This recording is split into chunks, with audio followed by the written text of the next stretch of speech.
नमस्कार। एक हफ्ते पहले ही शादी की सिल्वर जुबली मनाई है हमने। इन सालों में मुझे कभी नहीं लगा, ना ही नहीं आप इसे यूँ कह सकते हैं कि मैंने कभी इस सवाल को इतनी अहमियत नहीं दी। कमाल है। अब ये भी कोई पूछने जैसी बात है, वो भी पत्नी से कि तुम कैसी हो। बड़ा ही फिजूल सा प्रश्न लगता है मुझे ये। हंसी आती है। अब ये चोचलेबाजी नहीं तो और क्या है। मेरी सोच को आप मेरी मर्दानगी से कतई न जोड़ें, ना ही इसमें पुरुषत्व तलाशें। सच पूछिए तो मुझे कभी इसकी ज़रूरत ही नहीं पड़ी। मेरा नेचर ही कुछ ऐसा है। मैं औपचारिकताओं में विश्वास नहीं रखता। पत्नी से फॉर्मेलिटी, नो वे। मुझे तो ये हाउ आर यू पूछने वालों से भी चिढ़ है। रोज़ मिलते हैं, दिन में 10 बार टकराएंगे, लेकिन हाय हाउ आर यू बोले बगैर खाना नहीं हजम होता। अरे अजनबी थोड़ी हैं। मैं और आशा तो पिछले 24 सालों से साथ में हैं, एक छत के नीचे रहने वाले। भला अजनबी कैसे हो सकते हैं। मेरा सब कुछ तो आशा का ही है।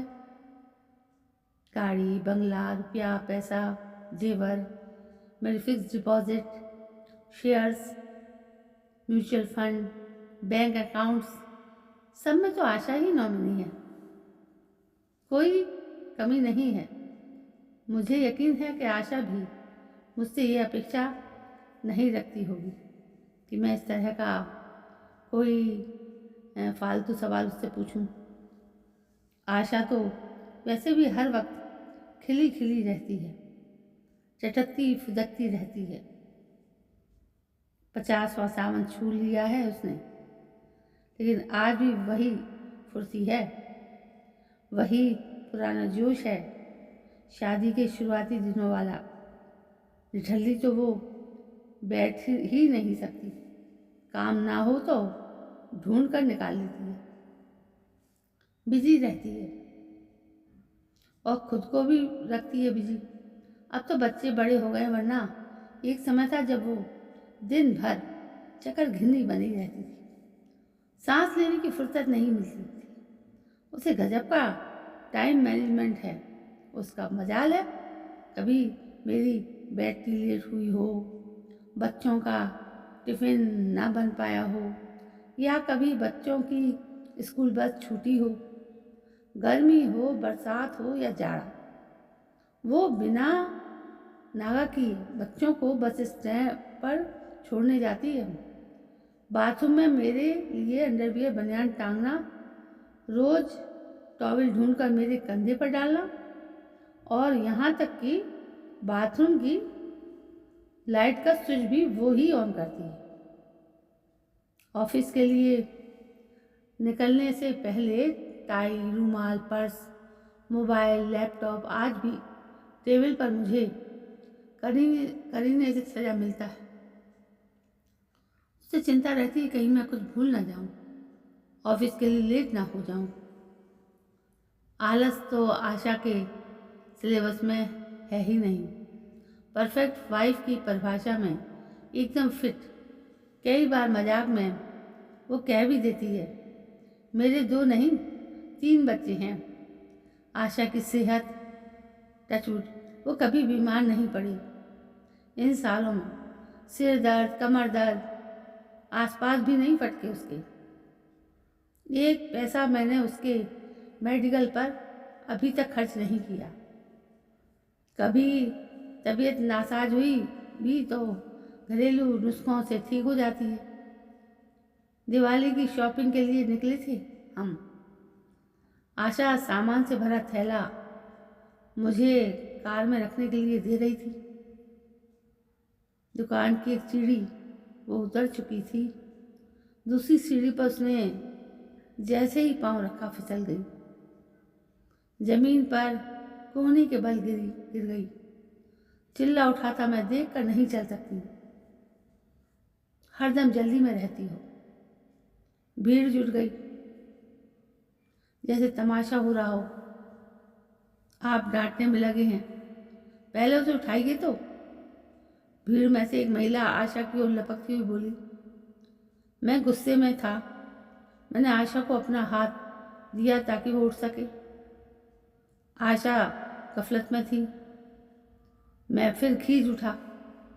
आशा सड़क पर यूँ तमाशा मत बनाओ, स्टैंड अप, कम ऑन, उठो। पर वो उठ ना सकी। मैं खड़ा रहा। इस बीच उस महिला ने आशा का बायां हाथ अपने कंधे पर रखा, दूसरे हाथ को उस आशा के कमर में डालती हुई बोली, बस बस, थोड़ा उठने के लिए जोर लगाइए। वो खड़ी हो गई। आशा के सीधे हाथ में कोई हलचल ना थी। मैंने उसके हाथ को पकड़ने की कोशिश की। वो दर्द के मारे चीख उठी। इतनी देर में पूरा हाथ सूज गया था। उसका हाथ, आप इन्हें तुरंत अस्पताल ले जाएं, लगता है चोट गहरी है। महिला ने आशा को कसकर पकड़ लिया। मैं पार्किंग में कार लेने चला गया। पार्किंग तक जाते जाते न जाने मैंने कितनी बार कोसा हुआ आशा को। दिवाली का त्योहार सिर पर है। मैडम को अभी ही गिरना था। महिला ने कार में आशा को बिठाने में मदद की। टेक केयर, उसने कहा। मैंने कार का दरवाज़ा धड़ाम से बंद किया। उसे थैंक्स भी नहीं कहा मैंने। आशा पर मेरा खिसियाना जारी था। और पहनो ऊंची हील की चप्पल, क्या ज़रूरत है इस सब स्वांग की। जानती हो इस उम्र में हड्डी टूटी तो जुड़ना कितना मुश्किल होता है। मेरी बात सही निकली। राइट हैंड में कूहनी के पास फ्रैक्चर था। प्लास्टर चढ़ा दिया गया था। 20 दिन की फुर्सत। घर में सन्नाटा हो गया। आशा का हाथ क्या टूटा, सब कुछ थम गया। लगा जैसे घर वेंटिलेटर पर हो। सारे काम रुक गए। यूँ तो काम वाली बाई लगा रखी थी, पर कुछ ही घंटों में मुझे पता चल गया कि बाई के हिस्से में कितने कम काम आते हैं। असली काम वाली से आशा ही है, तो आशा ही है। मैं अब तक बेखबर था इससे। मेरे घर की धुरी तो आशा है। उसी के चारों ओर तो मेरे परिवार की खुशियाँ घूमती हैं। शाम की दवा का टाइम हो गया। आशा ने खुद से उठने की कोशिश की, उठ ना सकी। मैंने ही दवाइयाँ निकाल कर उसकी बाईं हथेली पर रखी। पानी का गिलास मैंने उसके मुंह से लगा दिया। मेरा हाथ उसके माथे पर था। मेरा स्पर्श से उसकी निस्तेज आंखों में हलचल हुई। बरबस ही मेरे मुंह से निकल गया, तुम कैसी हो आशा। ये क्या। वो रोने लगी। जार जार फपक पड़ी। उसकी हिचकियाँ रुकने का नाम नहीं ले रही। उसके आंसू मेरे हाथ पर टप टप गिर रहे थे। आंसुओं की गर्माहट मेरी रगों से होकर दिल की ओर बढ़ने लगी। उसके अश्कों की उष्मा ने मेरे दिल पर बरसों से जमी बर्फ को पिघला दिया। अक्सर बस अपनी ही सोच, अपने ही विचारों और धारणाओं से अभिशप्त हो जाते हैं। यह सवाल मेरे लिए छोटा था, पर आशा न जाने कब से इसकी प्रतीक्षा में थी। बहुत देर कर दी मैंने। तो दोस्तों, बहुत ही भावपूर्ण कहानी थी। इसे बार बार पढ़ेंगे तभी आपको समझ में आएगी। कहानी का सार बहुत गहरा है। पढ़ने के बाद ही आपको समझ में आएगा। मैं आपको इसका सार नहीं बताऊंगी। आप खुद जानें और मुझे कमेंट करें कि आखिर इस कहानी में क्या कहा क्या कहे जाने की कोशिश की जा रही।